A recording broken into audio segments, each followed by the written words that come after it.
Hello geeks and gamers, Matt Lemke here with Through Gamer Goggles, gamer-goggles.com, and today I'm going to do a flip through on the Lost Omens World Guide. This is just a real quick overview of the book and its contents in case you're looking at it to give you an idea of what's inside. So, it's for Pathfinder 2nd Edition. It's part of the Lost Omens series. It has a price point of $36.99. This is really kind of a guidebook to the world of Pathfinder. It has a lot of information for players and GMs. It's pretty well balanced for that. If you take a look inside, roughly 6 pages of overview, and then it breaks down the different areas of the geography, gives you enough background. As with all of the Pathfinder books, there is a lot of good art. And before I get too carried away, I won't share the map with you yet, but I will share the page count, which is 135 pages. It does contain a pull-out map of Golarion for the Lost Omens setting. That's about 30 to 40% of the map. And I'll just flip it over. Oh, I won't just flip it over. I'll do this so you can see the other 50% of it. And then on the, depending on which map you want, you have the Age of Lost Omens map, which is, it's the same size, but it is a different detail. It has different city points and points of interest on it, the capital.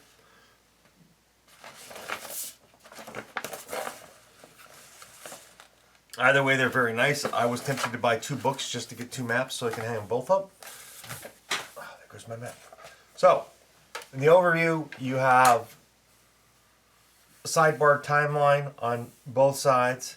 You have a breakdown of the world of Golarion. You got Arcadia, Aveston, Kazmaran, the Crown of the World, the Darklands, Garund, again, more timeline.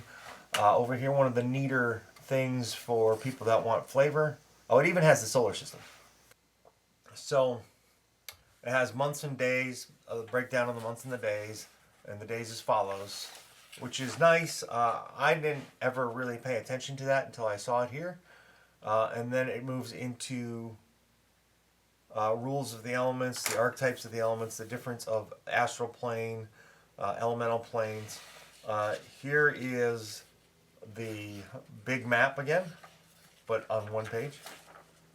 And then you start to move into different portions of Golarion or the world of Lost Omens, and they all have breakdowns like this, which I thought was really cool. I like the symbols and the iconology that they did here. And this is the Starstone Isle and Absalom, which, if you haven't seen it yet, Absalom, the book is out, and another book that takes place within this book, or much more in depth, is the Mwangi Expanse, or Mwangi. My bad. I don't know how to enunciate that. Somebody can yell at me for butchering it, because I am sure I did. I like Mwangi. Yeah, Mwangi. I like Mwangi. And again, a timeline for the Starstone, basically the start of Lost Omens, or and then you have the Ascendant's Court. You have a good bit of information on things like the Cathedral, the Archaic Wayfinder, Docks of Eastgate. Is this, I think, well, we're just going to move through. One of my favorite pictures in the book is the picture of this centaur. And let's see here. You have a little insert here on Eredin, the legacy of a dead god. This whole book really focuses on the Lost Omens and the change. There are new backgrounds here for characters from the Absalon region. There is a dedication for a Pathfinder agent. And you move into the Broken Lands. And again, you see the breakdown with all the iconology. It has a map of the region. And it's going to follow the same basic thing. A timeline, information on, and background information on the region. More timeline, notable figures, special item, the dueling sword in this case.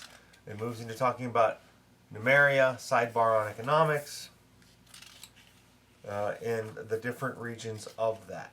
And then it'll move into the Eye of the Dread, and it will have, we didn't get there yet, but it has backgrounds, it has the Aldori Duelist, so there are several, every single region I believe has the same breakdown. You're going to have the timeline, you're going to have things that make the area unique, you're going to have backgrounds that are unique to the particular region.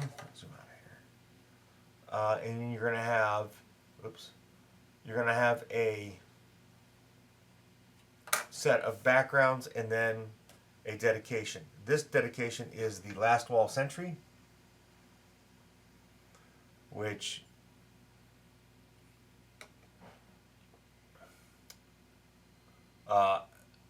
Last Wall Sentry dedication basically means you've sworn yourself to become a sentry for the Knights of the Last Wall. And you can't select, just like all the other ones, you can't select a dedication feat, but you become trained in athletics and in undead lore. If you're already trained, you become expert, which is really nice. And finally, you gain the reactive shield feat. So it's an interesting dedication, and I have been playing, well, not playing, I've been thinking about playing my next character as someone who moves into a Last Wall Sentry just for fun, especially in the game world we're playing in. There's a lot of undead, but I'm not totally keen on the idea of a champion. Then we move into the Golden Road. The Golden Road has the same thing again. The timeline, notable characters. It has the dedication for a living monolith, backgrounds, and we move through into the high seas. There's a little bit of information there's information here on all the undersea realms. The Red Manus Assassin dedication is here for those of you that wanted to play it from Pathfinder 1 and might be converting over. The Impossible Lands. But what I wanted to really see is Old Cheliax. So I'm not going to delve too much into the Wangi Expanse because I haven't done that book review yet, and I'm going to cover it in much more detail there. So in the Old Cheliax, you have, again, all the different areas or all the different iconology here for peoples, languages, factions. The factions represented in the Cheliax are the Bellflower Network, Firebrands, and the Hell Knights. The resources they have are luxury goods, mercenaries. I really do like that. And then if you take a look at the map, you can see the different major cities, points of interest. And I'm going to go out on a limb here. Cheliax has its history here. I did not read too much into the timeline on any of these because I mostly do homebrew stuff. But what I did like is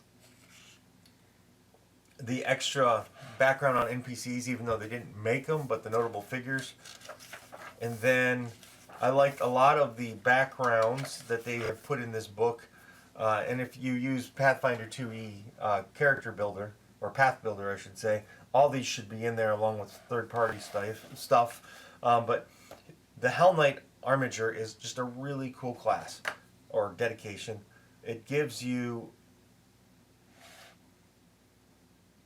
heavy armor if you don't already have it, as well as your order's favored weapon. But you have to be from Old Cheliax to do it. And I really like the idea that they did this new world with keeping some of the old world. It kind of makes me think of movies where they go Mother Russia, or the motherland. It just gives me a feeling, an impression of something that's old and is untouchable. And I kind of like that they did that. I don't know if they're going to continue to go that way with the Cheliax.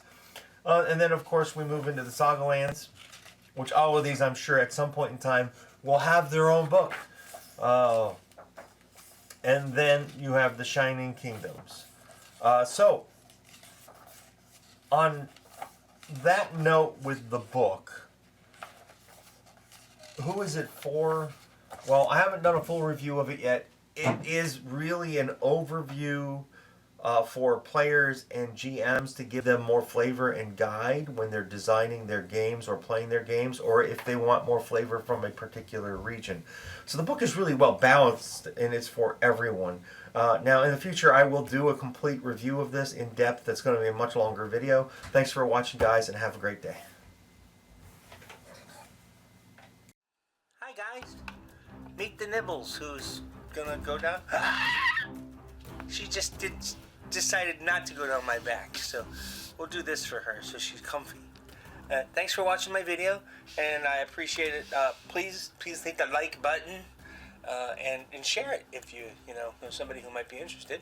And of course, there's always Twitter and the Facebook thingy, and soon I have a newsletter coming. That'll be down there or in a link below, and my kitty cat loves that idea. So anyway, there was one more thing. Oh yeah, subscribe. Be a part of my community, our community. Let's make it grow together.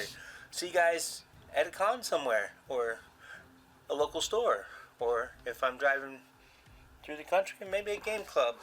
I don't know, you're not going to go knock down my camera. Bye, guys.